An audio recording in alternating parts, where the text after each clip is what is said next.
बताइए, ब्रेक के पहले कैसी रही चर्चा? है आइसक्रीम से अच्छी थी?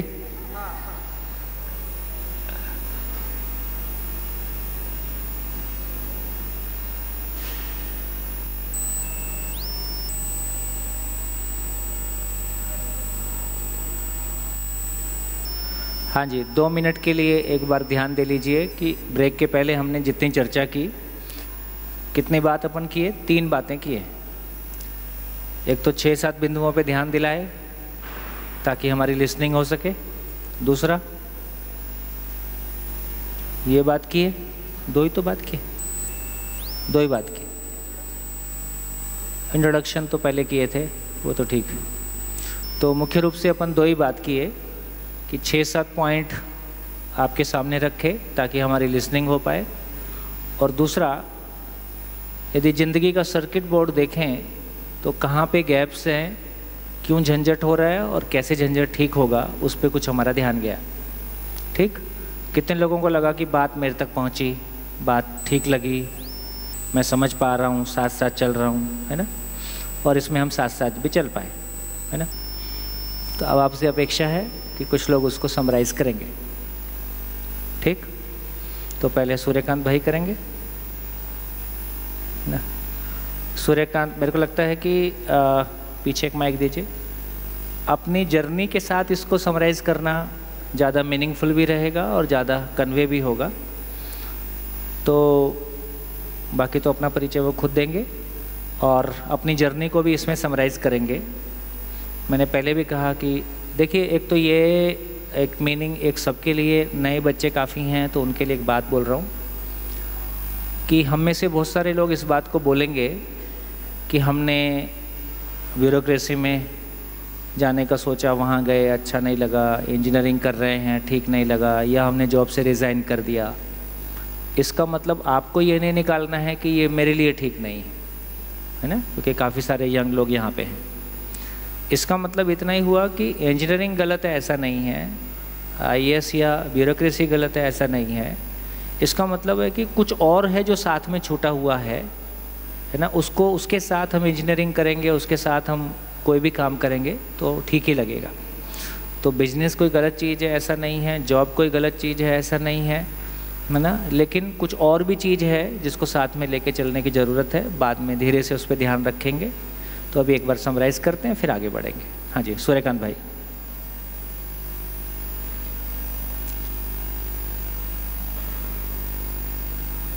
चालू है? माइक देखो।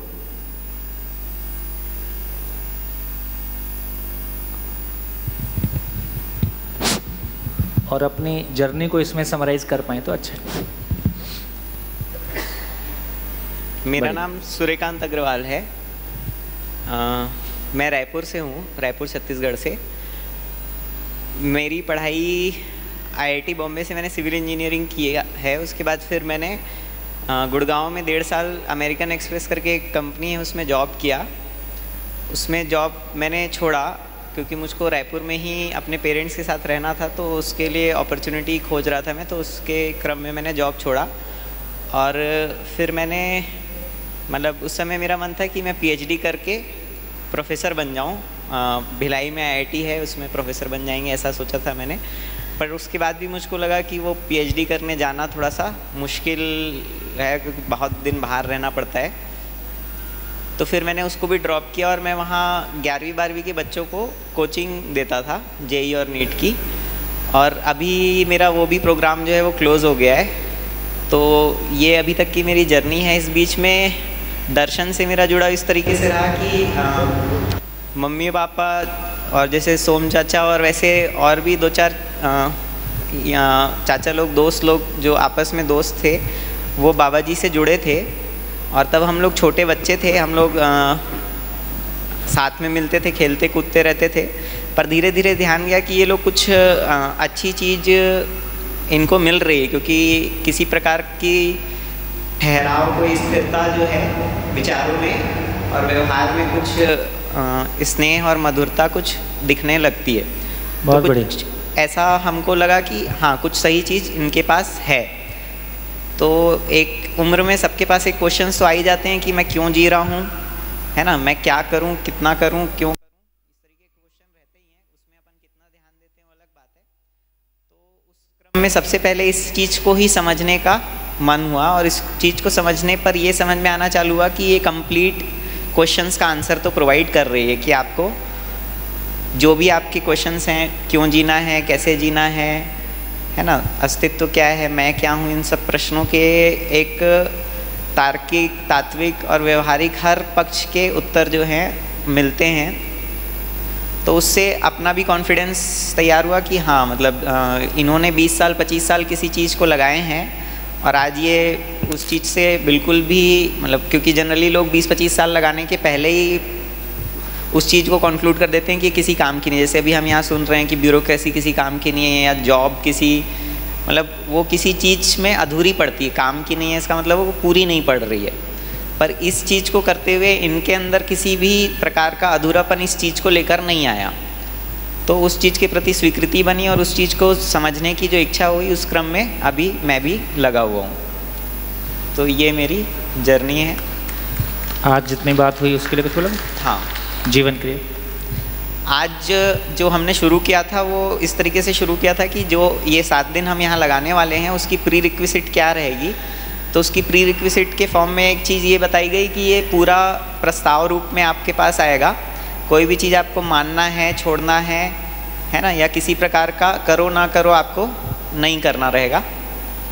दूसरा एक जो बात आई कि इसको आपको सुनना पड़ेगा, और सुनने के क्रम में अपने जो पूर्व विचार हैं या जो पहले से हम किसी चीज़ को मान रखे हैं सही है, उसको अगर हम साइड रख के सुन पाते हैं तो हम ज़्यादा अच्छे से जांच पाते हैं कि ये चीज़ हमारे काम की है या नहीं है, ये चीज़ हमारे ज़रूरत की है या नहीं है। ये भी हम अगर ठीक से सुन पाते हैं तभी उस चीज़ को जांच पाते हैं। ठीक से सुनने के क्रम में ये चीज़ क्लियर किए कि जो भी चीज़ हम बात कर रहे हैं वो किसी एक कोई भी एक वस्तु है तो वो किसी एक स्वरूप में है। उसके स्वरूप को अगर अपन ठीक ठीक पहचान पाते हैं तो सब एक जैसा ही पहचान पाएंगे, अगर ठीक ठीक पहचान पाते हैं। और अगर अलग अलग पहचान रहे हैं, इसका मतलब कुछ अपने मन से अपन उसमें ऐड कर रहे हैं या सब्ट्रैक्ट कर रहे हैं। तो सुनने का एक वो रहेगा कि अपने मन से ऐड सब्ट्रैक्ट नहीं करना है। तो ये चीज़ देखा हमने। उसके बाद फिर हम इन पर आए कि हम ये देखने आए कि जब मैं बोल रहा हूँ कि मैं सूर्यकांत हूँ तो वो सूर्यकांत क्या क्या चीज़ है उसमें। तो हमने उसमें देखा कि एक तो शरीर है जो दिख रहा है बाहर से। शरीर के अलावा जो फैकल्टीज़ हैं उनको हमने मन, वृत्ति, चित्त, बुद्धि, इन 4 नाम से अभी लिखा है। अभी चारों फैकल्टीज़ को अलग अलग पहचानने के क्रम में हमने मन को इस तरीके से पहचाना कि मन वो फैकल्टी है जो हर समय किसी सुख की तलाश में है। दूसरा जो हमने वृत्ति फैकल्टी को पहचाना वो किसी प्रकार की तुलना कर रहा है और ठीक है या नहीं ठीक है इस प्रकार का निष्कर्ष निकाल लिया है या निष्कर्ष निकालने की प्रक्रिया में है, उसको हम विचार कह रहे हैं। तीसरा जो फैकल्टी हमने पहचानने की कोशिश की वो चित्त है। चित्त में हमने देखा कि हम जो अभी तक मानते हुए आए हैं, जो भी हमारी मेमोरीज़ हैं, इस प्रकार की जो भी हमारी चीज़ें हैं वो हमारा चित्त में स्टोर है और उनसे हम किसी प्रकार के जीने का डिज़ाइन बनाते हैं और उसका रिज़ल्ट हम सुख चाहते हैं। तो वो जो डिज़ाइन है, जो योजना वाला पार्ट है, वो हमारा चित्त में है। इसके साथ हमने एक और चीज़ को यहाँ पर टच किया कि चित्त जो है किसी निरंतर या किसी प्रकार के जो नियम हैं उनको पहचानने के लिए भी उस फैकल्टी में ताकत है। बुद्धि जो फैकल्टी है उसमें उन नियमों को निश्चित रूप में कि हम पहचान गए हैं उसके लिए निश्चित हो जाने की एक फैकल्टी है, जिसके बारे में अभी हमको बहुत ज़्यादा पता नहीं है, तो हम उसके बारे में बहुत ज़्यादा जानते नहीं अभी। उसके बाद हमने ये देखा कि जो मन है वो शरीर से ज़्यादा बड़ी शक्ति है। इसको हम इस तरीके से इस्टेब्लिश किए कि मन शरीर को अपने अनुसार चला पाता है। फिर जब हमने ये इस्टेब्लिश करने की कोशिश की कि विचार जो हैं या वृत्ति जो है वो मन से बड़ी शक्ति है, इसके लिए हमने ये देखा कि जब हमारा मन भी अगर कुछ कर रहा होता है पर अगर हमने ये इस्टेब्लिश कर लिया है कि वो ठीक है या नहीं है, तो हम अपने मन को उस हिसाब से फिर कंट्रोल कर पाते हैं। अगर हमने इस्टेब्लिश कर लिया है कि वो ठीक नहीं है तो हम अपने मन को उस तरीके से कंट्रोल कर पाते हैं। तीसरा, जब हमने देखा चित्त वृत्ति से बड़ी शक्ति है, इसके लिए हमने ये देखा कि जो भी हमारी डिज़ाइन है, हम अपने विचारों को उसके अनुकूल प्रतिकूल, उसके मतलब ठीक है या नहीं ठीक है, उसको भी हम एडजस्ट कर लेते हैं। अगर हमारे डिज़ाइन जो है वो हमारा मान लीजिए कि हमारी डिज़ाइन में कोई चीज़ है कि हमको इस तरीके से ऐसा करना है, उसके लिए हम ठीक है या नहीं ठीक है को कॉम्प्रोमाइज़ कर लेते हैं। तो वृत्ति को हम डिज़ाइन के अनुसार कंट्रोल कर सकते हैं, भले ही वो हमको ठीक ना लगे, फिर भी हम चित्त के अनुसार चलने के लिए फाइनली।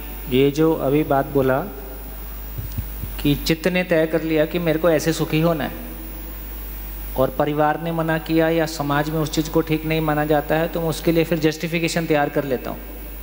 आजकल ऐसे ही चलता है। तो जो चित्त में डिज़ाइन बना हुआ है उसके लिए विचार को एडजस्ट कर लिया। जी बढ़िया। तो इस तरीके से हमने कंक्लूड किया कि चित्त जो है वो वृत्ति से बड़ी शक्ति है। अब ये बुद्धि चित्त से बड़ी शक्ति है, इसको अभी हम कंक्लूड इस्टेब्लिश नहीं कर पाए हैं। अभी हम इस चीज़ को मानकर आगे बढ़ रहे हैं कि बुद्धि जो है, क्योंकि बुद्धि के बारे में हमारी जानकारी अभी ज़ीरो है लगभग। तो और तीसरा चीज़ हमने यहाँ पर देखा कि कॉन्फ्लिक्ट कैसे अराइज़ हो रहा है। तो कॉन्फ्लिक्ट इस तरीके से अराइज़ हो रहा है कि मन को जो चाहिए, वृत्ति को अगर वो ठीक नहीं लगता है तो वहाँ पर मन जो है वो दुखी हो जाता है।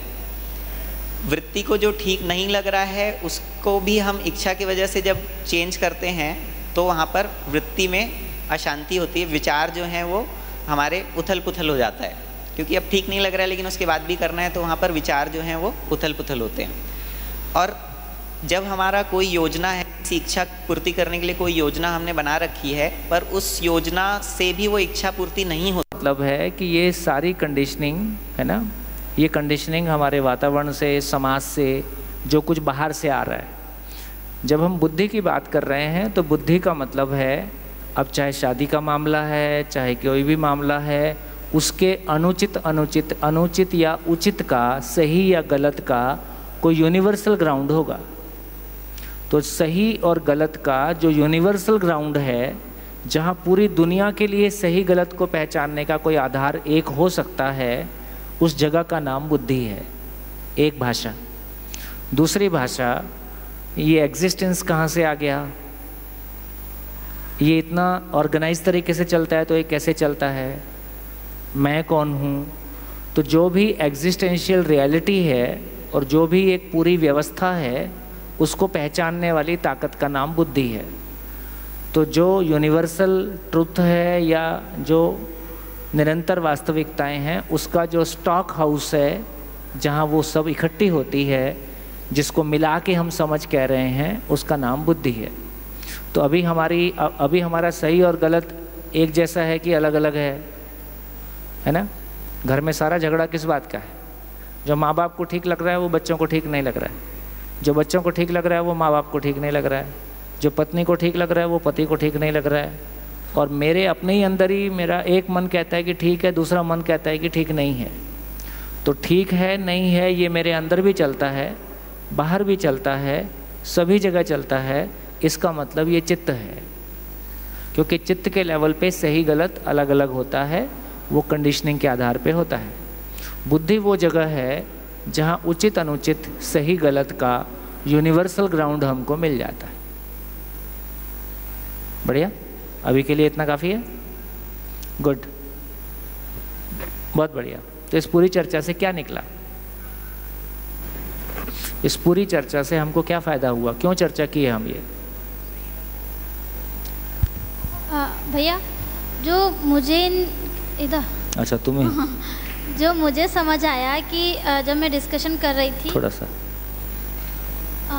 जब मैं डिस्कशन कर रही थी इसके बारे में, तो एक चीज़ समझ में आई कि मुझे ये समझ नहीं आ रहा है कि इसकी शुरुआत कहाँ से हो रही है, कि मतलब पता ही नहीं चल रहा कि चित्रण पहले आ रहे हैं, विचार पहले। सब एक साथ चल रहा है। जहाँ मैं ध्यान देता हूँ वो मेरा ध्यान जाता है। हाँ। तो ये एक चीज़ कंफ्यूजन सब एक साथ बना ही हुआ है। तो एक चीज़ इसमें एक चीज़ समझ में आई कि ये तीनों जो चीज़ें हैं वो अस्थिर है, मतलब ये बदलती रहती है। हाँ। हमारा तुलन कभी अच्छा लगता है, कभी बुरा लगता है, किसी कोई चीज़ इसमें सुख मिल रहा है, इसमें नहीं मिल रहा। तो इसीलिए जो ये कंफ्यूजन आ रहा था कि शुरू कहाँ से हो रहा, खत्म कर, वो भी इसी कारण से आ रहा था। तो अभी के लिए हम ये अपने में स्थिर कर सकते हैं, मन वृत्ति चित्त अभी हमारा बदलने वाली चीज़ों को पहचानता है, इसलिए हमारा सब कुछ बदलते रहता है। आधे घंटे पहले किसी पे बहुत प्यार आएगा, आधे घंटे बाद लगता है मरी जाए तो ठीक है ना। तो कुछ भी हो सकता है। तो जो कुछ भी अभी हमारा भाव बदलते हैं, हमारे विचार बदलते हैं, हमारी मान्यताएं बदलती हैं, ये करूं नहीं करूं, ये ठीक है कि नहीं है, इसी का नाम टेंशन है। कोई खड़े होने की ठीक से जगह ही नहीं। किसी ने कह दिया तुम बहुत अच्छे लग रहे हो तो मैं बहुत अच्छा हूँ, किसी ने कह दिया क्या मतलब है, तो लगता है मैं कोई काम का ही नहीं हूँ। तो ना मेरी कोई पहचान है, ना मेरा कोई अपना स्थिर सम्मान है, सब कुछ हिलता डुलता रहता है। वही कि ये स्थिरता को ये पहचान सकते हैं, मतलब बुद्धि वो जगह है जहाँ जाके अपना घर मिल जाता है। तो अपना घर मिले बिना अपन बेघर होते हैं, हजारों करोड़ कमा लें, मंत्री हो जाएं, जो होना है सो हो जाएं। इसका मतलब ये नहीं कहा जा रहा है, बार बार उसको स्पष्ट करता हूँ कि इंजीनियरिंग गलत नहीं है, मेडिकल साइंस गलत नहीं है ना, जो कुछ भी हम कर रहे हैं, लेकिन उसके साथ में यदि बुद्धि का आधार नहीं है, उसके आधार में यदि बुद्धि नहीं है तो सब कुछ हिलता डुलता रहता है। और एक चीज़ ये समझी कि जब मैं अपने एक भैया को समझा रही थी तो मेरे भी वो चीज़ समझ में आई कि इच्छा आपने बताया कि निरंतर है, तो वो निरंतर इच्छा हम ऐसे कह सकते हैं कि जैसे मन को सुख चाहिए तो वो निरंतर इच्छा मेरी सुख है। अब इच्छा के मेरा निरंतर सुख मेरी इच्छा हो गई, फिर इच्छा से फिर मेरे जो चित्रण बने हुए हैं कि उस सुख को कैसे पाना है, मतलब पाना तो सुख है पर उसको कैसे पाना वो मेरी स्मृतियों में अटका तो चित्त और बुद्धि में क्या फ़र्क है? चित्त वो जगह है जो सुख की निरंतरता हो जाए उसका डिज़ाइन बनाता है, लेकिन उसका आधार है नहीं, उसका आधार बुद्धि में है और बुद्धि खाली है। तो मैं सुखी होने का डिज़ाइन कैसे बनाऊंगा? तो जिनमें सुखी नहीं हो सकता, जिसमें सुख की निरंतरता नहीं है, वहाँ से सुखी होने का डिज़ाइन बनाऊंगा, वो पास होता नहीं। मतलब जो अब तक कलेक्ट किया है वातावरण के प्रभाव से वो स्मृतियों में जो आपने स्मृति के रूप में चित्त में रहेगा और उसी के आधार पर फिर मेरे विचार बनते हैं, उसी के आधार पर तुलन होता है। सफल हो भी गए तो भी क्षणिक, और उस बीच में कन्फ्लिक्ट हो गया तो अतृप्ति है ही है। अगर वो बुद्धि समझ ना आए तो फिर ये असंतोष ये बना रहता है ना, बना रहे। हाँ जी, इसमें कुछ एडिशन करना चाहते हैं, कुछ और जोड़ना चाहते हैं तो बताइए। हाँ जी, माइक।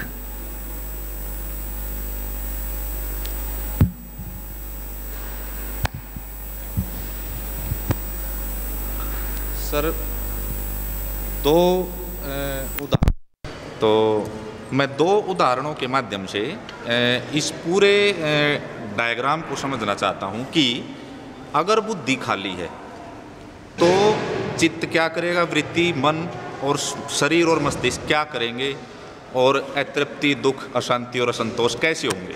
एक आदर्श उदाहरण के माध्यम से, ये काल्पनिक या वास्तविक कैसा भी हो।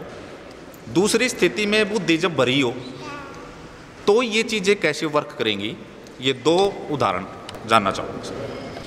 Thank you. दो उदाहरण आपके माध्यम से समझना चाहता हूँ जी। ज्ञान पाने के लिए तपस्या का विधान पहले से कैनवस ही खोल लेते हैं ताकि वो क्लैरिटी हमारी बन जाए। एक सूत्र ये है कि जिसमें, हाँ जी आप लिख सकते हैं क्योंकि मैं नहीं लिख रहा हूँ,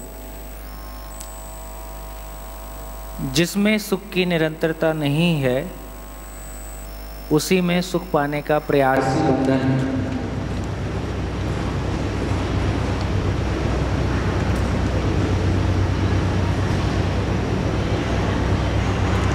ये पूरा मनोवृत्ति चित्त में चलता है। जिसमें सुख की निरंतरता नहीं है उसी में सुख पाने का प्रयास ही, मतलब जिसमें सुख की निरंतरता नहीं है उसी से हम निरंतर सुख पाना चाहते हैं, हमेशा सुखी होना चाहते हैं। इसी का नाम बंधन है, दुख है। जिसका सुख स्वभाव है जिसका सुख स्वभाव है उसका अनुभव ही मुक्ति है। बंधन और मुक्ति को लेके 2 लाइन बोला। जिसका सुख स्वभाव है, किसका है सुख स्वभाव? मैं सुखी होना चाहता हूँ। तो मैं का पता चल जाए कि ये चीज़ क्या है, हम ये पहचान सकें कि ये मैं है कौन।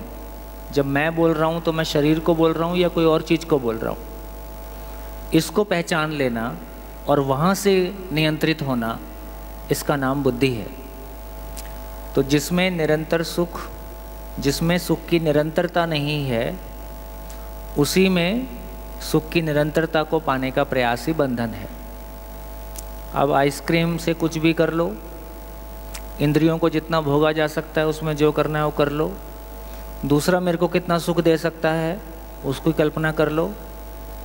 तो ये सब सारे प्रयास ऐसे हैं कि जिसमें सुख की निरंतरता नहीं है, और हम अधिकांश लोग इन्हीं चीज़ों में लगे हैं।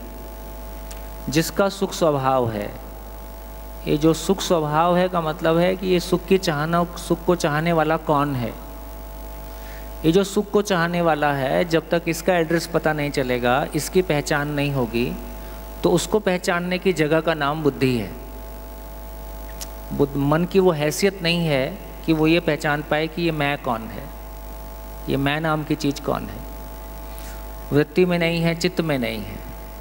जैसा कि पहले भी कहा गया कि बुद्धि में जो चीज़ें निरंतर हैं उनको समझने का, उनको उस ज्ञान की जगह सही और गलत का, उचित और अनुचित का पहचानने वाली फैकल्टी का नाम बुद्धि है। इसलिए तब तक उसको पहचानने का नाम नहीं। इसको थोड़ा विस्तार से करते हैं ताकि और अच्छे समझ में आए। तो एग्जाम्पल ही नहीं देता हूँ, इस पर पूरा एक सेशन करता हूँ। आपकी बात को पूरा करने के लिए एक सेशन ही इस पर लगाते हैं। चलिए, बोर्ड साफ।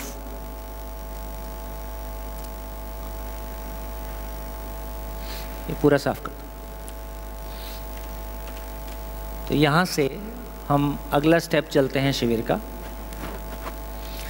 अब तीसरा स्टेप कहें तो हम कह सकते हैं कि जो ये बात आपने कही कि विद एग्जाम्पल हम बात करें, तो अपनी ज़िंदगी को ही रख के बात करें और उस पर पूरा एक्सप्लोर करके देखते हैं कि कहाँ तक ये जो दोनों काम ये कैसे हो रहे हैं और कैसे नहीं हो रहे हैं। फिर उसी के आधार पे आगे शिविर को चलाएंगे। देखिए, हम सभी लोग, जो लोग यहाँ मान लीजिए आप लोग बैठे हैं, यदि मैं आपसे कहूँ तो कितने लोग खाने के लिए जिंदा हैं? जैसे दिल्ली में हमने कभी ये प्रोग्राम किया था, तो कभी NDMC दिल्ली में है, न्यू दिल्ली म्यूनसिपल कॉरपोरेशन है, उनके स्कूल्स चलते हैं। उनकी सेक्रेटरी और तमाम जो उनके कुछ सीनियर प्रिंसिपल थे, उनके साथ हमने एक वर्कशॉप किया था। तो वर्कशॉप के बाद उन्होंने कहा, देखो हम तो समझ रहे हैं, बात तो ठीक है, पर हमारे बच्चे तो नहीं समझेंगे ये। हमारे बच्चे तो झुग्गी झोपड़ी से आते हैं, हमारे बच्चे तो ऐसे बैकग्राउंड से आते हैं जहाँ घर में कोई पढ़ाई नहीं है। तो मैंने कहा ऐसा करते हैं, किसी स्कूल में चलते हैं, आप लोग पीछे बैठना, उसकी वीडियो रिकॉर्डिंग करेंगे और देखते हैं कि बच्चे समझते हैं कि नहीं समझते हैं। तो किसी एक स्कूल में गए, अब जगह तो याद नहीं है, उसकी रिकॉर्डिंग लेकिन यूट्यूब में पड़ी है। तो ये सेक्रेटरी और सारे लोग पीछे बैठ गए और बच्चों के साथ, क्लास 6-7 के बच्चे थे, उनसे बात होना शुरू हुई। तो एक बच्चे से मैंने पूछा, क्यों पढ़ते हो?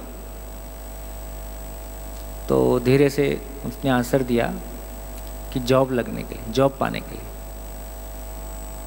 मैं जॉब क्यों करना है? बोले पैसे पाने के लिए। और पैसा क्यों पाना है? बोले खाने के लिए। मैं अभी क्या कर रहे हो? बोले नहीं सर, अभी पापा कमाते हैं, मैं खाता हूँ, कल मैं कमाऊँगा, मैं खाऊँगा। मैं इतनी सी बात के लिए इतने साल मेहनत। तो एक क्वेश्चन पे उसका पूरा एक्सप्रेशन बदला। तो उसने कहा बात तो ठीक लग रही है, बात समझ तो नहीं आ रही है। इतना ही तो फर्क पड़ा पढ़ने लिखने का, और क्या हुआ? पहले पापा कमाते थे, हम खाते थे, कल हम कमाएंगे, हम खाएंगे। ये कुछ बात बन नहीं रही है। और ये सुनने से तो नहीं लग रहा है कि ये कोई बात पूरी हो गई, जबकि घटना के रूप में यही होना है। कल आप एक जॉब में चले जाओगे, फिर कोई लड़की वाला आपको देख लेगा कि पैसा कमा रहा है, मेरी बेटी को खिला सकता है। एक बेटी का बाप अपनी लड़के के लिए लड़का देखने आता तो क्या देखता है?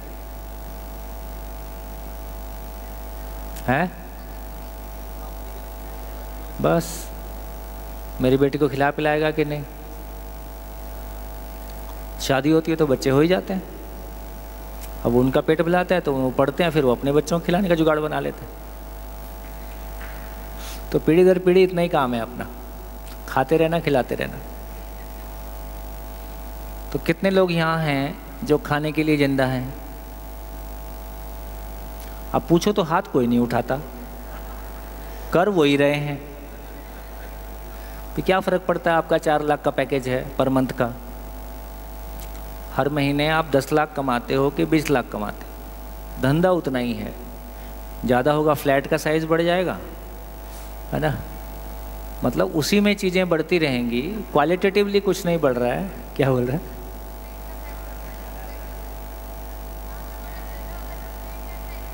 ज़्यादा होगा तो पेट का साइज़ बढ़ जाएगा, गाड़ी का साइज़ बढ़ेगा, पेट का साइज़ बढ़ेगा, फ्लैट का साइज़ बढ़ेगा, है ना। यही सब होने वाला है। पूछो भाई कितने लोग खाने के लिए जिंदा हैं, तो हाथ कोई नहीं उठाता। अब थोड़ी सी हिम्मत किए 2-4 लोग। दूसरा क्वेश्चन करके देख लेते हैं, थोड़ा सम्मानजनक लगता है। कितने लोग जीने के लिए खा रहे? जीने के लिए खा रहे।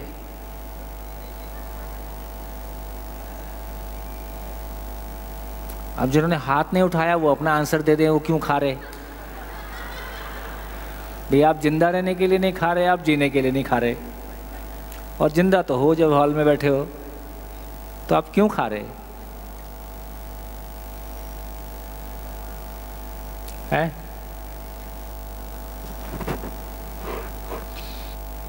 कितने लोगों को लगता है कि मैं जीने के लिए खाता हूं? जीने के लिए खाता हूं, ठीक है। इसमें सभी कोई हाथ उठाएंगे। इसका मतलब जीना आपको पता है। मैंने क्लियरली कहा कि कितने लोग जिंदा रहने के लिए खाते हैं, तो किसी ने हाथ नहीं उठाया। लेकिन हम जीने के लिए खाते हैं, इसका मतलब आप जी रहे हैं। जी रहे कि नहीं जी रहे? हाथ उठाओ। जी रहे कि नहीं जी रहे? जी रहे। हम जी रहे हैं। तो इसको थोड़ा डिफरेंशिएट करने की कोशिश करते हैं कि जिंदा रहना और जीने में क्या फ़र्क है। देखिए, पहले ही एक ओपनिंग सेंटेंस अभी यहाँ बोल देते हैं, फिर बाद में उसको समराइज़ करेंगे। यदि ज़िंदगी का एड्रेस ही गलत है तो कितने साल, कितने घंटे रोज़ मेहनत करेंगे कि मंजिल को पा जाएंगे? क्या लगता है? यदि ज़िंदगी का एड्रेस ही गलत है तो कितने साल, कितने घंटे रोज़ मेहनत करेंगे कि ज़िंदगी को पा जाएंगे? कभी नहीं पाएंगे, ठीक है।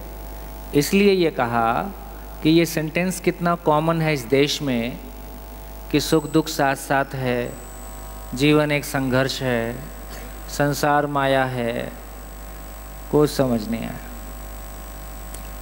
इसका मतलब है कि यदि हमारा सॉफ्टवेयर ही करप्ट है, पायरेटेड है, इन्फेक्टेड है, तो कोई फ़र्क नहीं पड़ता कि आप कितने इंटेलिजेंट हैं, कितने बड़े पद पे हैं।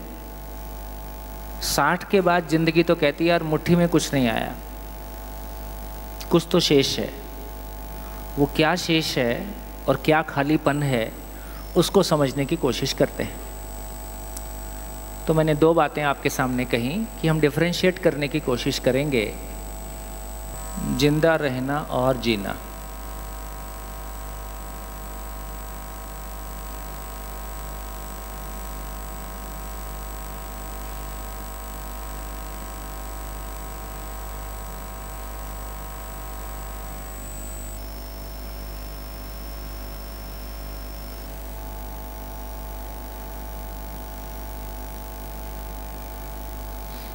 चलिए, कितने लोगों को लगता है कि जिंदा रहना और जीना एक ही बात है? एक ही बात है कि अलग अलग बात है? कितने लोगों को लगता है कि जिंदा रहना और जीना अलग अलग बात है? अलग अलग बात है, ऐसा हम सबको लगता है। चलो तो बोलो, क्या अंतर है दोनों में? जिंदा रहना और जीने में क्या फ़र्क है? जी जिंदा तो जानवर भी रहते हैं, लेकिन जीता इंसान है। इंसान जीता है, जिंदा तो जानवर भी रहते हैं। जी जिंदा रहना यानी केवल खाना खा रहे हैं और वापस सो रहे हैं, खाना खा रहे हैं, सो रहे हैं बस। और खाना खाने के लिए कहीं से कमा के ले आते हैं? कहीं से कमा के ले आते हैं। और जीना यानी कि हम खुशी पूर्वक जी रहे हैं, समाज में अपने ज्ञान को बांट रहे हैं, ज्ञान अर्जित कर रहे हैं, एक्सपीरियंस इकट्ठा कर रहे हैं। अब ये ज्ञान भी बड़ा कॉम्प्लिकेटेड शब्द है। ज्ञान मतलब किसको ज्ञान बोलते हैं? एक्सपीरियंस। एक्सपीरियंस, ज्ञान, चलो अच्छी बात है, बढ़िया। और बोलिए, और बोलिए। हाँ जी, जिंदा रहना और जीने में क्या अंतर है? एक बार अपनी कॉपी में लिख डालिए। जैसे मैंने कॉलम बनाए हैं ऐसे आप भी कॉलम बनाइए और अपनी कॉपी में लिखिए कितने आप डिफरेंस लिख पाते हैं। जिंदा रहना और जीना आपकी दृष्टि में क्या है, अपनी ज़िंदगी में आपने उसको कैसे देखा है? क्या चीज़ को जिंदा रहने में डालेंगे, क्या चीज़ को जीने में डालेंगे? एक बार डाल के देखिए।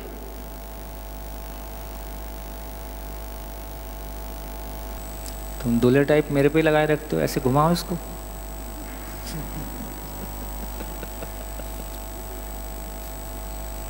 तुम लोग इसे क्यों देख रहे हो? अपना काम करो।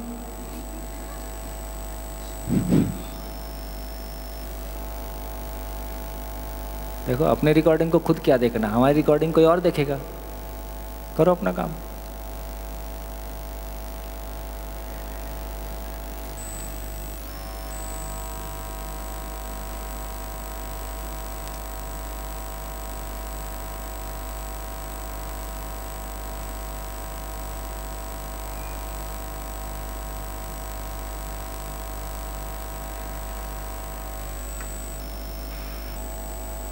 हाँ जी, कुछ शेयरिंग हो जाए, बोलिए। सर। हाँ जी। जिंदा रहना और जीना, इसमें जितना मेरी समझ में आया है अभी बैठे बैठे कि भाई जिंदा रहना तो हाँ,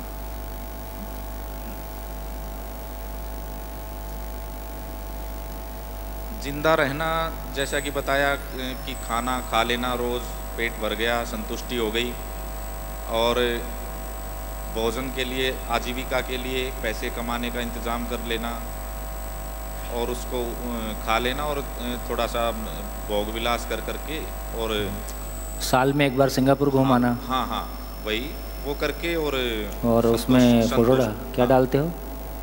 स्टेटस डालते हैं, क्या डालते हैं? हाँ, स्टेटस अपडेट कर देना। उसमें स्टेटस डाल दिया जी, कितने लाइक आ रहे हैं और कितने लोग जल रहे हैं उसको देख लेना। ये तो हुआ जिंदा रहना। और जीना, मेरे हिसाब से जीना में भी मुझे लग रहा है कि दो तरह का है, नेशनल जीना और इंटरनेशनल जीना। ओए होए शानदार। 20 साल में पहली बार किसी ने हट के बोला है नेशनल जीना और इंटरनेशनल जीना। तो नेशनल जीना में मैं समझता हूँ कि भारत के जो 11 संवैधानिक कर्तव्य बताए गए हैं। अच्छा अच्छा अच्छा। उसमें मुझे एक याद आया है अभी जीने के ऊपर, कि वैज्ञानिक दृष्टिकोण रखना। हाँ। और ज्ञानार्जन करना, ज्ञान का प्रचार और प्रसार करना। हाँ। अगर इसके साथ जिंदा रहा जाए तो वो मेरे ख्याल से जीना हो जाएगा। ये तो रहा नेशनल लेवल, क्योंकि ये भारत के संविधान के मूल कर्तव्य उनमें से एक था। अब इंटरनेशनल सर आप बताएंगे कैसे रहता है वो।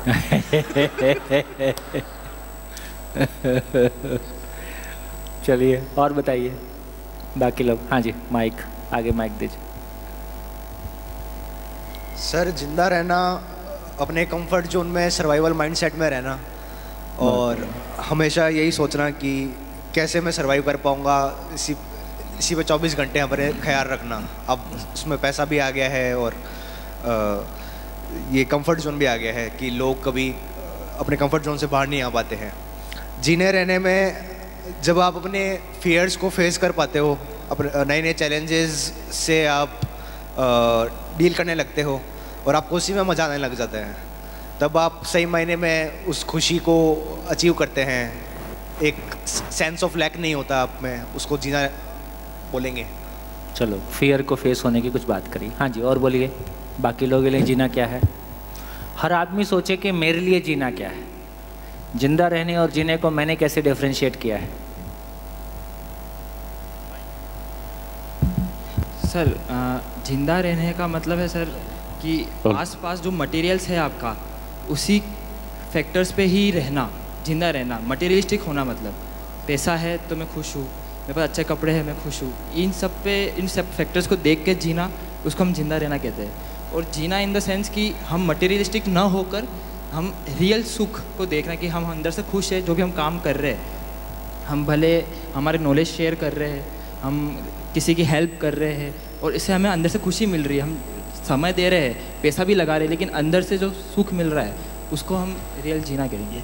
जिंदा रहना, चलो बढ़िया। हाँ जी। आहार निद्रा भय मैथुन जो शरीर की आवश्यकता है उसके साथ जीना जिंदा रहना है। जीना एक इसके माध्यम से जो क्या अपन को शरीर के अलावा जो तृप्ति मिलती है, जिसको अपन जो शरीर के तल के अलावा जो खुशी, उसको अपन प्रज्ञा कहें या चेतना कहें, वो अनुभव करना जीना है। कैसे पता चलेगा कि कोई जी रहा है? वो एक व्यक्तिगत धारणा होगी, व्यक्तिगत अनुभव होगा कि मैं मतलब किस जीने का पता दूसरे को नहीं चलेगा, वो आपको ही चलेगा, बस ऐसा बोल रहे हैं? ऐसा नहीं, मैं ये कह रहा हूँ कि ये एक्सप्लेन कर पाना एक साधारण आदमी के लिए बस की बात नहीं। मैं इतना योग्य नहीं हूँ, शायद आप बता सकते हैं। जी जी। हाँ जी, और कोई? उद्देश्य के साथ जीना और बिना उद्देश्य के जीना जिंदा रहना। हाँ, जब भी आप बोलें आपका परिचय, नाम, व्यवसाय कुछ कुछ बोल दीजिए ताकि एक परिचय आपका होता जाएगा। महावीर, महावीर राजसमंद। राजसमंद से बहुत किसी उद्देश्य के साथ अपन जीते ना, उसको जीना हुआ। तो उद्देश्य की बात इन्होंने जोड़ी, आपने फियर से मुक्ति होने की बात जोड़ी, इन्होंने उद्देश्य की बात जोड़ी। जो भी सामाजिक परिवेश में अपन जैसे जीते आ रहे हैं, कोई उद्देश्य जिंदगी नहीं, खाना पीना, वही हर बच्चों को बड़ा करना, वो वाले जिंदा रहना हुआ। जैसे उद्देश्य क्या हो सकता है? जैसे कि आप उद्देश्य लेके चल रहे हैं समाज को सुधारना, जैसे आप जी रहे हैं। और मेरा थोड़ी बात करनी है, आपको अपनी बात करनी है। अपना उद्देश्य है, हम खाली जिंदे हैं। हाँ जी, पीछे एक माइक दीजिए, एक माइक बीच में दीजिए, ये बीच में बेटा, इधर एक माइक उधर। हेलो, उधर का माइक उधर होगा। हाँ जी, बोलिए।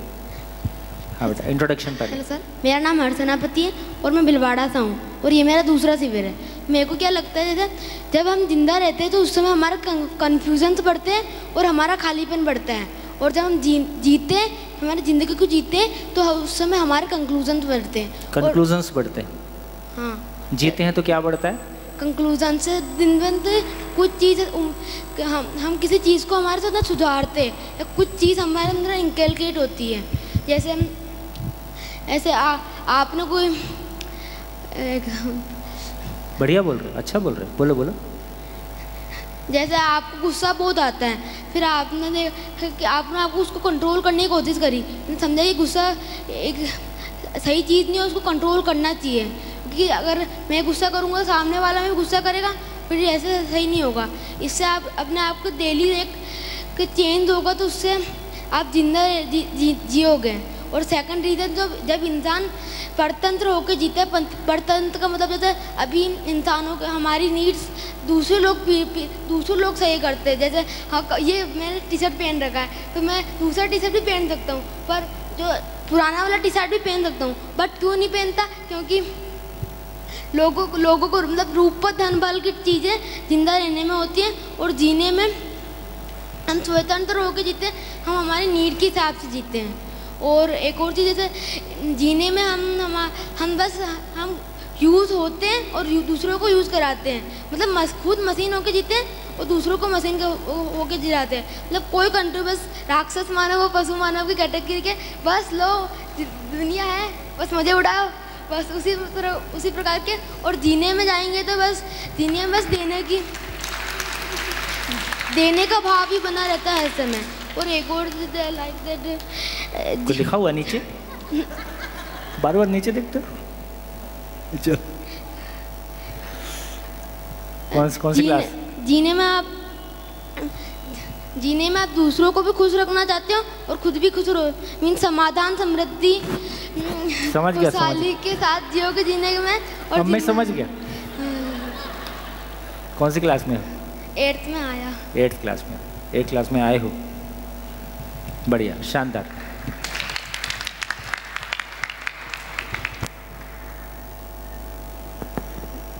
गुड। नहीं चलिए, इतना आपका ध्यान चला गया है और अच्छी बात। हाँ जी, और कोई शेयर करे? लास्ट बोलिए। सर मेरा नाम कृष्णा दमानी है, मैं भिलवाड़ा से आया हूँ अभी से। सर मेरे हिसाब से जैसे जिंदा रहना यानी जैसे वही पैदा हो गए, स्कूल चले गए, फिर स्कूल के बाद क्या कर रहे हैं, ग्रेजुएशन कर ली, फिर घर वालों ने बोला MBA कर ली, मतलब जो भेड़ चाल चल रही है वही फॉलो करना। और सर जीना अभी सर 23 साल हो गया, समझ तो पाया नहीं अभी तक, तभी वही समझने आया हूँ। Thank you. हेलो सर, मेरा नाम नीलकमल है और मैं भीलवाड़ा से हूँ और मैं स्कूल भीलवाड़ा में तो क्रांति होके रहेगी लगता है। जी सर, तो शारीरिक आवश्यकताओं की पूर्ति ये तो जिंदा रहना है जो हम करते ही हैं। हाँ। और जीना में मैं ये समझती हूँ कि जो काम करने से मुझे आत्मसंतुष्टि मिलती है, मैं ज्ञान अर्जित करके उस ज्ञान से दूसरों का जीवन प्रकाशमय करूँ, तो वो मैं जीना कहलाती हूँ, ऐसा मैं सोचती हूँ। चलिए, बढ़िया बढ़िया। देखिए, बहुत मोटी बात करें, बहुत सिंपल भाषा में कहें तो तन भरने का जुगाड़ हमने किया है ना? इसलिए नाम भी देते हैं तनख्वाह। तनख्वाह मतलब तन को खिलाने का जुगाड़। तो तन को खिलाने का जुगाड़ मतलब तनख्वाह। कभी ऐसा सोचा पहले? नहीं सोचा ना? हाँ। मन ख्वाह की बात कहाँ की है? तो हमने पेट की भूख के बारे सोचा है, मन की भूख के बारे नहीं सोचा है। पेट की भूख को एड्रेस किया है, कभी खेती करते थे, कभी जॉब करने लगे, कभी फैक्ट्री लगा ली, कभी 30 रुपये रोज आता था, कभी 3 लाख रुपये रोज आता है।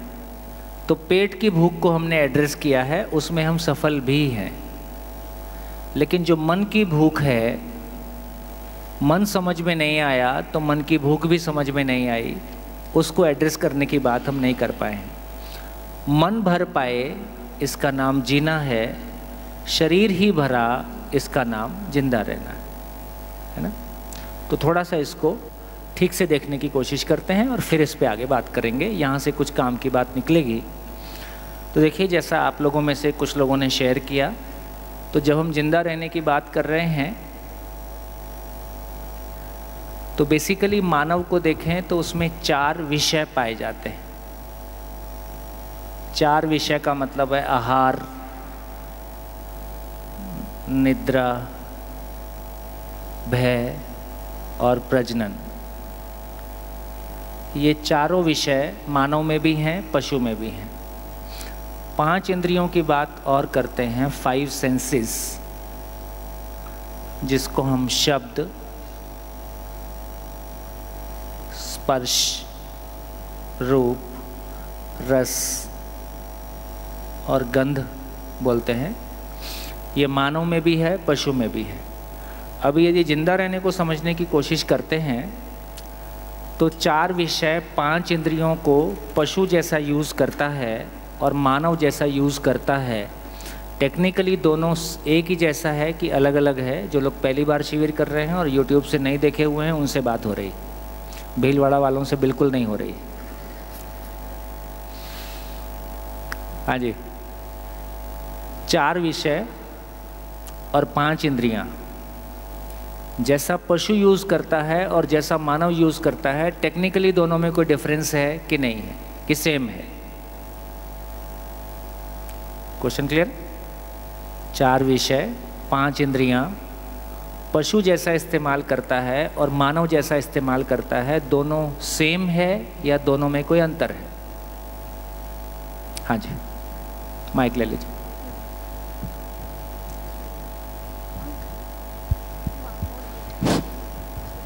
सर, विषय और इंद्रियां शायद मानव भी और जानवर भी सेम यूज करते हैं, बस थोड़ा सा अंतर है कि मानव इन सारी चीज़ों को बुद्धि के साथ, समझ के साथ प्रयोग करता है।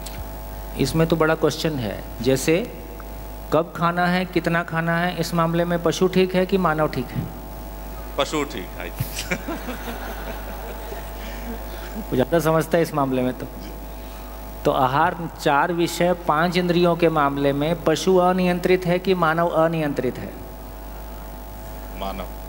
तो बुद्धि पशु के पास सिद्ध होती है कि मानव के पास सिद्ध होती है? पशु के पास हुई सर। तो बहुत गड़बड़ है। सारी पीएचडी करने के बाद, सारा आईटी, आईएम, आईएस, पीएचडी सब करने के बाद ऐसी हमारी हालत है। तो इसमें तो बड़ा लोचा हो गया। लोचा शब्द राजस्थान, दिल्ली में नहीं, लोचा शब्द गुजरात में चलता है। लोचा का मतलब, एक फिल्म नहीं आई थी जिसमें केमिकल लोचा था,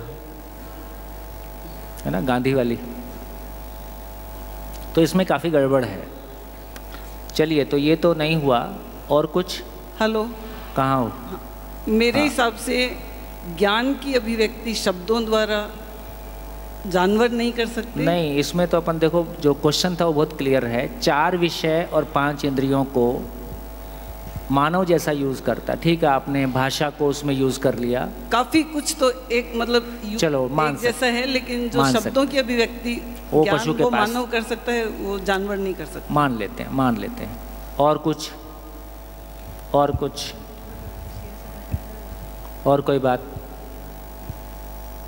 ठीक है, तो मैं कह देता हूँ, उसको जांचिए। देखिए, बहुत बड़ा अंतर है और उससे हमको काफ़ी कुछ समझ में भी आएगा। यदि पशु को देखें तो वो 5 इंद्रियों को यूज करता है ताकि 4 विषय पूर्वक वो जिंदा रह सके। ये ठीक है? पशु जैसे सूंघ के अपना खाना पहचानता है, बहुत सारी चीज़ें पशु गंध से पहचानता है, आँख से भी कुछ देखता है। तो पशु 5 इंद्रियों को यूज़ करता है ताकि 4 विषय पूर्वक जिंदा रह सके। मानव इससे बिल्कुल उल्टा करता है। मानव 4 विषय को यूज़ करता है ताकि 5 इंद्रियों से सुखी हो सके। तो एकदम रिवर्स है। तो यदि पशु के जीने में देखें तो सेंटर में क्या है, फोकस में क्या है? जिंदा रहना। यदि मानव के जीने के केंद्र में देखें तो क्या है? सुखी होना, है ना। जैसे आप सुबह रोज क्या पूछते हो, आज नाश्ते में क्या बनेगा? ये पूछने के पीछे क्या आशय रहता है? आज क्या मज़ा आने वाला है? कभी आप ऐसा पूछते हो, आज मैं क्या खा के जिंदा रहूँगा? ऐसा आप नहीं पूछते हो। इसका पॉजिटिव पार्ट ये है कि मानव इतनी विकसित इकाई है कि वो इमरजेंसी से कम में जिंदा रहने की बात कभी सोचता भी नहीं है। मानव जिंदा रहने की बात कब सोचता है? कोरोना काल में, है ना। यदि कोई इमरजेंसी नहीं है, एक्सीडेंट नहीं है, बीमारी नहीं है, तो जिंदा रहने के बारे में हम कभी सोच ही नहीं रहे। हम हमेशा सुख कहाँ से आएगा उसके लिए सोच रहे हैं। तो हमारे लिए खाना खाना भी एक सुख है ना। हमारे लिए सब चीज़ सुख है, और बस यही दुख है जब मुझको कहीं से सुख नहीं मिल रहा होता है। मैं इंजीनियरिंग कर रहा हूँ, उससे मेरे को सुख नहीं मिल रहा है। मैं एक जॉब कर रहा हूँ, उससे मेरे को सुख नहीं मिल रहा है। मैंने शादी की है, उससे मेरे को सुख नहीं मिल रहा है। तो आदमी का एक ही धंधा है, 24 घंटे वो जो कुछ भी सोचता है, बोलता है, करता है, उसमें उसके सुखी होने की अपेक्षा, सुख की चाहना उसमें बनाई हुआ है। और जब भी ये नहीं मिलता है तो वहाँ उसको गड़बड़ लगता है, उसके बारे में और सोचने की आवश्यकता बन जाती है। यहाँ तक ठीक है? ठीक है बात? यहाँ तक ठीक हो गया? हाँ जी, सभी एक साथ आगे बढ़ें, आगे बढ़े। ऐसा क्यों है? पशु और मानव में ये अंतर क्यों है? जो पहली बार शिविर कर रहे हैं उनसे बात हो रही है। पशु और मानव में ऐसा डिफरेंस क्यों है?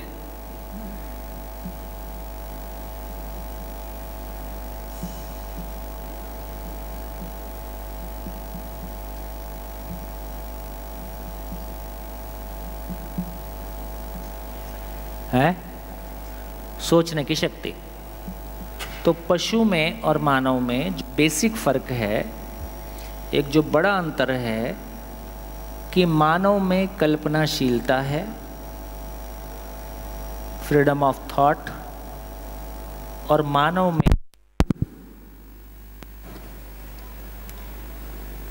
हेलो हेलो है, आवाज है, आवाज तो है, इधर भी। मानव में कल्पनाशीलता है और मानव में कर्म स्वतंत्रता है, फ्रीडम ऑफ वर्क, जो कि पशु में नहीं है। तो कितने लोगों को लगता है कि नहीं पशु में भी होता है? ऐसा कुछ लोगों को लग सकता है। तो देखिए क्लियरली ये नहीं बोल रहे हैं कि पशु में विचार बिल्कुल नहीं होता है, लेकिन कल्पनाशीलता का मतलब डिफरेंट है। कल्पनाशीलता का मतलब ये है कि उसमें जो चल रहा है उसको बदलने की ताकत है। जैसे एक पक्षी जैसा घोंसला हजारों साल से बनाता है, आज भी वैसा ही घोंसला बनाता है। उसने 1 BHK, 2 BHK, 3 BHK नहीं किया। शेर जंगल का राजा आपकी निगाह में होगा, लेकिन वो बेघर होता है। बंदर जैसा विकसित प्राणी अपना घर नहीं बनाता है, गर्मी सर्दी बरसात में वो बेघर ही होता है, तो वो बेघर ही होता है, आगे भी नहीं बनाएगा। लेकिन मानव कैसा करता है? मानव ऐसा भी कर सकता है कि फादर का जमाया बिजनेस जिसमें उसको जाके केवल सीट पे बैठना है, वो एक स्ट्रगल भरी ज़िंदगी को ऑप्ट करता है। उसको लगता है कि मैं उस फादर की सीट पे बैठ गया तो फिर मैंने क्या किया। ऐसा हो ही सकता है। तो इसका मतलब है कि मानव में अपनी कल्पना को आकार देने की क्षमता है। वो नया नया सोचता है, इसलिए हम चांद तक पहुंच गए, इसलिए हम आर्टिफिशियल इंटेलिजेंस की बात करते हैं, हम तमाम तरह की नए नए इनोवेशन की बात करते हैं। ऐसा पशु नहीं करता है, नहीं करेगा। तो इससे हमारी ये क्लैरिटी बनी कि पशुओं में कल्पनाशीलता नहीं होता, कर्म स्वतंत्रता नहीं होता, और यही दो चीज़ें हैं जो मानव को पशु से अलग करती हैं। और मानव अपने पूर्व के ज्ञान पे आगे सोचना शुरू करता है। तो जहाँ तक हमसे पिछली पीढ़ी ने जहाँ तक मेहनत किया है, कंप्यूटर्स जहाँ तक पहुँच गए, सड़कों का ज्ञान जहाँ तक पहुँच गया, कपड़े का ज्ञान जहाँ तक पहुँच गया, वो ज्ञान को एक पीढ़ी से अगली पीढ़ी में ट्रांसफ़र कर पाता है। और इसलिए एक पीढ़ी से आगे पीढ़ी लगातार आगे आगे बढ़ती जाती है। ये काम पशु में नहीं होता है। जितना होता है उसके वंश के अनुसार होता है, उसी सीमा में बना रहता है। तो मानव में कल्पनाशीलता है, कर्म स्वतंत्रता है। मानव में कल्पनाशीलता है, इसका एक एक्सप्रेशन मानव में सुख की तलाश के रूप में आता है। दूसरा एक्सप्रेशन, या बाद में जाके दोनों एक ही हैं, दूसरा एक्सप्रेशन मानव की पहचान, दूसरा एक्सप्रेशन उसकी पहचान, उसका सम्मान, उसकी आइडेंटिटी की तलाश के रूप में आता है। पशु में ये नहीं दिखाई देता है ना, सामान्य संवेदनशीलता दिखती है। लेकिन मानव में ये जो बात अपन की है कि बुद्धि और बाकी में क्या अंतर है, तो बुद्धि के पास वो ताकत है कि वो पहचान पाए कि ये मैं नाम की चीज़ कौन है, ये पहचान की तलाश किसको है, और ये पूरी नहीं हो रही है तो क्यों नहीं हो रही, होगी तो कैसे होगी, इसको पूरा करने की जगह बुद्धि है। उससे पहले में ये पूरी हो ही नहीं रही है। हमने तमाम जो कुछ करना था कर डाला, उसके बावजूद भी जब तक किसी उपलब्धि को नहीं पाया तब तक ऐसा लगता है कि पाने के बाद ज़िंदगी में बाहर आएगी। वहाँ तक पहुँचते हैं तो पता चलता है, वो कोई पेंटिंग बनाई ना, वो गधा गाजर खाने जा रहा है ना। मेरा ड्राइंग अच्छा नहीं है,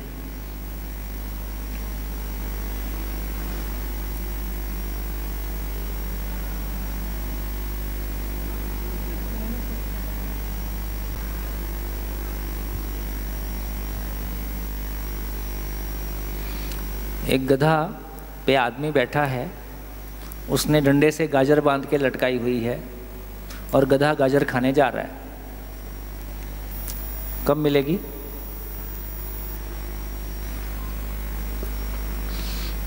तो ऐसा हमारी ज़िंदगी है। तो हमको लगता है बस गाजर सामने ही है, बस शादी हुई और गाजर मिली। फिर कभी लगता है जॉब लगी तो गाजर मिली, फिर कभी लगता है प्रमोशन हुई तो गाजर मिली, तो कभी लगता है पैकेज बढ़ जाएगा तो गाजर मिली, फिर लगता है बच्चे हो जाएं और बच्चे सेटल हो जाएं तो गाजर मिली। सब हो गया, अपन ही सेटल नहीं हुए तो गाजर अभी भी दूर है।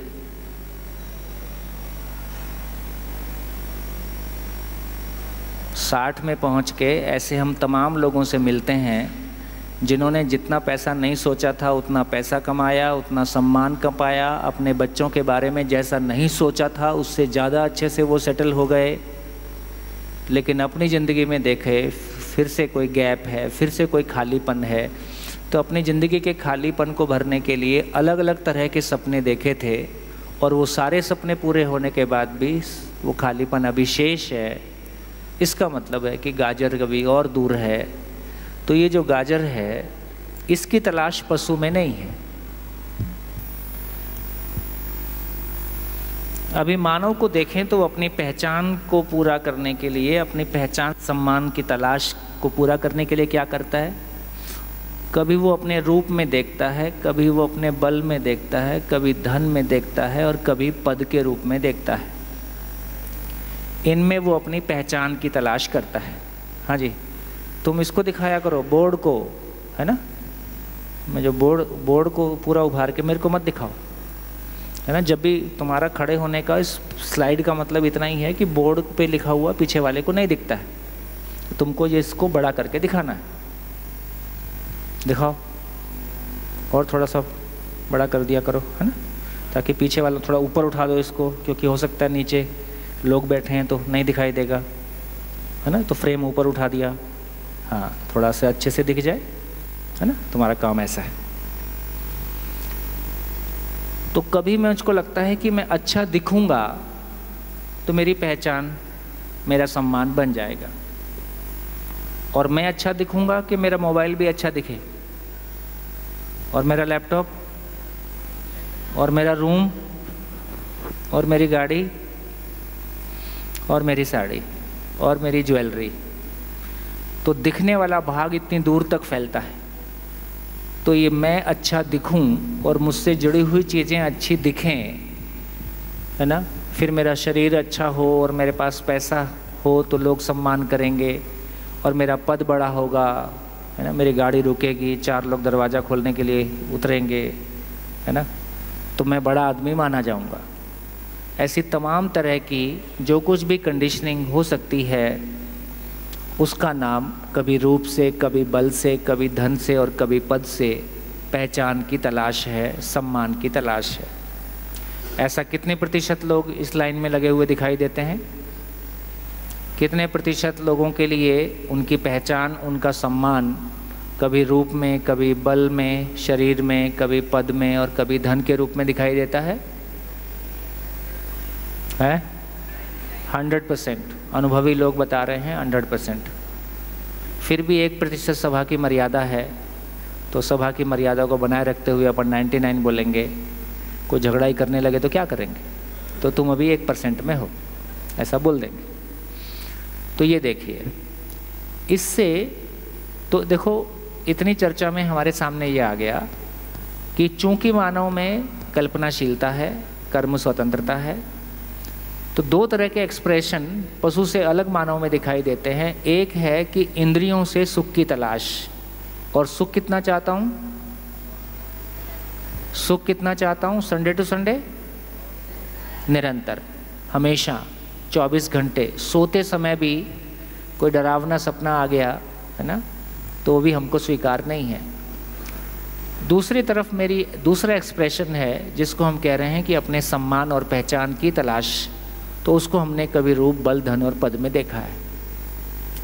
अब दोनों की लिमिटेशन को देखें, दोनों की प्रॉब्लम को देखें। मैं सोचता हूँ कि इसमें खुल के बोलें आप लोगों ने, हम सब ने इसको काफ़ी कुछ मेहनत करी है। रूप, बल, धन, पद से जब मैं सम्मान पाने जाता हूँ तो इसमें क्या क्या प्रॉब्लम फेस करते हैं, हाँ जी, अपने में सोचें। मानव के पास सोचने की मशीन है, यही मानव को डिफरेंशिएट करती है। और सोचने की मशीन को हमने कहाँ लगाया है, उस पे ज़िंदगी भर की उपलब्धियाँ सामने आती हैं। तो जब भी हम रूप से, बल से, धन से, पद से अपने सम्मान और पहचान की तलाश में जाते हैं, तो उसमें क्या क्या लिमिटेशन है, क्या क्या उसकी सीमाएं हैं, क्या उसमें समस्या आती है, क्या क्या समस्या आती है? हाँ जी, जो भी बोलें खड़ा होके बोलें, थोड़ा सा माइक लेके बोलें, खड़ा होके बोलें। हाँ जी, माइक ले लीजिए, माइक ले लीजिए। उसमें एक दूसरे में प्रतिस्पर्धा होती है। प्रतिस्पर्धा होती है, एक अच्छी बात बोली, प्रतिस्पर्धा होती है। देखिए ये बहुत बढ़िया पॉइंट है, इस पे थोड़ी सी बात करेंगे। आप अपना पॉइंट बोल दो। परमानेंट नहीं होता। परमानेंट नहीं होता है, बैठिए। तो दो बातें कहीं, एक तो है ना, अभी भाई मंच पे किसी को बुला के बहुत सम्मान किया गया, गले पे माला डाली गई, कब तक टिकेगा ये सम्मान? कैसा चाहता हूँ, हमेशा बना रहे, है ना। कोई अप्रिशिएट करता है मेरे को तो अच्छा ही लगता है, लेकिन ये कितनी देर टिकेगा? यदि अप्रिशिएट करने से ही अच्छा लगता हो तो 20,000 रुपये में एक ठीक ठाक आदमी मिल जाएगा जो दिन भर आपको अप्रिशिएट करे। 20,000 रुपये 50,000 इंग्लिश में करवाना है तो थोड़ा सा और 50,000 रुपये खर्च करना पड़ सकता है ना। कोई इंग्लिश में आपको अप्रिशिएट करे, और भी 2-4 लैंग्वेज में कर सकता है, लेकिन ये तो नहीं चल रहा है। तो इसका मतलब है जो अच्छी बात आपने कही कि इसमें कंपटीशन है, आपस में द्वेष है, तो एक बात समझने लायक ये है कि रूप बल धन पद से जब मैं मेरी पहचान को सुनिश्चित करने की कोशिश करता हूँ तो इसमें कंपटीशन क्यों होता है? कौन बोलेगा? हाँ, माइक लो। हाँ जी, सोचिए, सोचने का काम ही मुख्य काम है, रेडीमेड आंसर से काम नहीं चलेगा। हाँ जी। कंपटीशन इसलिए होता है क्योंकि इसका कोई एंड नहीं है। इसका कोई एंड नहीं है। एंड नहीं है क्योंकि एक हम लेवल पे आ जाएंगे तो। पहला शिविर कर रहे हैं जी। कहाँ से हो? जयपुर से। जयपुर से। क्या करते हो? इंजीनियरिंग स्टूडेंट हूँ सर। किसके थ्रू आए? राजेश जी, बहुगुणा जी से मेरी बात हुई थी, उन्होंने मुझे कहा था यहाँ पे आए। तो इसका कोई एंड नहीं है, तो और इंसान लालची है तो फंस गए। देखिए बहुत बढ़िया, जोरदार तालियां।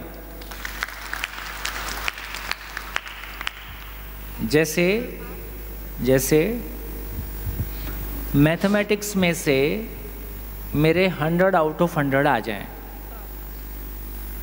या मैथमेटिक्स में से दूसरे से ज़्यादा आ जाएं, दोनों में क्या फ़र्क है? जब मैं अपने में ये सोच लेता हूँ कि मैथमेटिक्स में से मेरे 100 आउट ऑफ 100 आएँ, तो अब ये कंपैरेटिव नहीं है, अब ये कंपैरिजन नहीं है। जैसे बच्चा घर में घुसता है, पहला पैर अभी दरवाजे में रखा है, तो घर से पहला क्वेश्चन क्या आता है? कितने मार्क्स आए? अभी ये इम्पोर्टेंट क्वेश्चन नहीं है। अब दूसरा पैर अंदर आया तो दूसरा क्वेश्चन आया, उसके कितने आए? उसके मतलब वो जो तुम्हारा दोस्त घर में आता था या टॉपर के कितने आए और तुम उसकी तुलना में कहाँ हो, ऐसा एक कंपैरिजन आता है ना। तो ये कंपैरिजन क्यों आता है? इसका मतलब जो आपने कहा कि यदि कोई चीज़ के बारे में हमारे पास एब्सोल्यूट पैरामीटर नहीं है, यदि कोई चीज़ के बारे में हमारे पास एब्सोल्यूट पैरामीटर नहीं है तो हम कंपैरिजन में जाएंगे। जैसे भारत की सुंदरता, अमेरिका की सुंदरता, अफ्रीका की सुंदरता, नेपाल की सुंदरता, ये सब जगह सुंदरता का मतलब एक है कि अलग अलग है? अलग अलग है। ठीक। अब यदि मेरे को बताना है कि मैं सुंदर हूँ तो मैं कैसे बताऊँगा?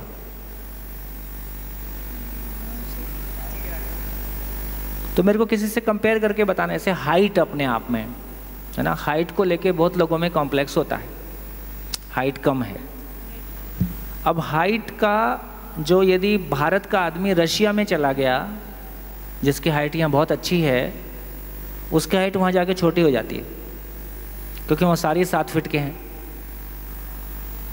भारत का गोरा लंदन में जाते ही काला हो जाता है, इसलिए ट्रक के पीछे लिखा ही रहता है, बुरी नज़र वाले तेरा मुंह काला। अब ये ट्रक कल्पना करें अफ्रीका में जा रहा है,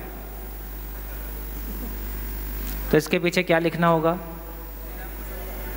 बुरी नज़र वाले तेरा मुंह गोरा, क्योंकि वहाँ सारे काले हैं। तो इसका मतलब है गोरे काले का कोई एब्सोल्यूट रेफरेंस नहीं है, हाइट का कोई एब्सोल्यूट रेफरेंस नहीं है, सुंदरता का कोई एब्सोल्यूट रेफरेंस नहीं है। तो यदि जिन चीज़ों के बारे में कंपेयर कर रहा हूँ उसका कोई एब्सोल्यूट रेफरेंस नहीं होगा, तो मेरे को दूसरों से कंपेयर करके बताना होगा कि मैं तुमसे ज़्यादा हूँ इसलिए मैं बड़ा हूँ। तो मैं सम्मान और पहचान चाहता हूँ। सम्मान और पहचान कैसी हो? स्थायी हो कि अस्थायी हो? स्थायी हो। जितना सम्मान मेरे को आज मिल रहा है इससे कम तो हो ही ना, बढ़ जाए तो अच्छी बात है। तो मैं सम्मान के मामले में, पहचान के मामले में परमानेंसी चाहता हूँ, स्थायित्व चाहता हूँ।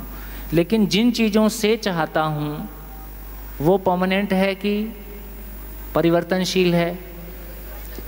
तो देखो दुर्घटना कैसी है, मैं मेरी ज़िंदगी में पहचान और सम्मान का स्थायित्व चाहता हूँ, उसमें मैं स्थायी चाहता हूँ। जिन चीज़ों से चाहता हूँ वो परिवर्तनशील है, वो परिवर्तनशील है, वो अपने आप में कोई पूर्ण मापदंड रखती नहीं है। उसमें मिलने वाला सुख क्षणिक है, या उसमें मिलने वाली जो पहचान है वो मोमेंटरी है। मिलने वाली पहचान मोमेंटरी है, उसमें कोई एब्सोल्यूट मापदंड नहीं है और वो परिवर्तनशील है, और मैं उससे स्टेबिलिटी चाहता हूँ। हाँ, क्या ये होने वाला है? तो जिंदगी भर हम क्या कोशिश कर रहे? जिंदगी भर हम क्या कोशिश कर रहे? हम जिंदगी भर जो चीज़ें स्वयं में अस्थायी हैं उससे मैं मेरी जिंदगी में स्थायित्व को पाने का असफल प्रयास करता हूँ। जिसमें जिस चीज़ की निरंतरता नहीं है उसी में निरंतरता पाने का प्रयास ही बंधन है, दुख का कारण है ना? यही ज़िंदगी में लोचा है, गैप है। तो पता चला कि ये कुछ भी कर लो ये पूरा होने वाला। कौन सा पद पाने से ये स्थायी हो जाएगा? कितना पैसा होने से ये स्थायी हो जाएगा? तो जो आधार हैं, जिस चीज़ को पाना चाहते हैं वो चीज़ अलग तरह की है, जिससे पाना चाहते हैं पहचान और सम्मान क्या चीज़ है? अपने आप में भाव है। पहचान और सम्मान अपने आप में भाव है। जिससे पाना चाहते हैं वो कैसे हैं? फिजिकल है। भौतिक फिजिकल चीज़ अपने आप में सीमित है कि असीमित है? ये सारी चीज़ें अपने आप में सीमित हैं कि असीमित हैं? और ये विश्वास और सम्मान अपने आप में सीमित है कि असीम है, निरंतर है, असीम है? हम सीमित से असीम को पाना चाहते हैं। मिलेगा कि नहीं मिलेगा? नहीं मिलेगा। और इसके लिए मेहनत कितने साल करेंगे? सारी जिंदगी। तो लास्ट में ज्ञान क्या होएगा? इसी का नाम है सुख दुख साथ साथ है, जीवन एक संघर्ष है। आपका एड्रेस ही गलत है। जहाँ जो चीज़ है ही नहीं उसको पाने का प्रयास करेंगे। किसी को गलत फहमी हो जाए कि खाना खाने से प्यास बुझती है, तो क्या करेगा? जब भी भूख लगेगी तो क्या करेगा? खाना खाएगा। खाना खाने से प्यास मिटेगी कि भूख और प्यास और लगेगी? फिर और खाएगा और लास्ट में मर जाएगा। और अंतिम ज्ञान क्या बोल के जाएगा? किसी की प्यास नहीं बुझेगी, किसी की प्यास नहीं बुझ सकती है, ऐसा अंतिम ज्ञान देके जाएगा। पानी पिया होता तो बुझ गई होती, है ना? तो हमारा एड्रेस गलत है ना? ऐसा कहने की कोशिश है। चाय पीते हैं, चाय पी के फिर मिलते हैं, एड्रेस को समझने की और कोशिश करते हैं, फिर उसको ठीक भी करेंगे। धन्यवाद, नमस्कार, फिर मिलेंगे ब्रेक के बाद।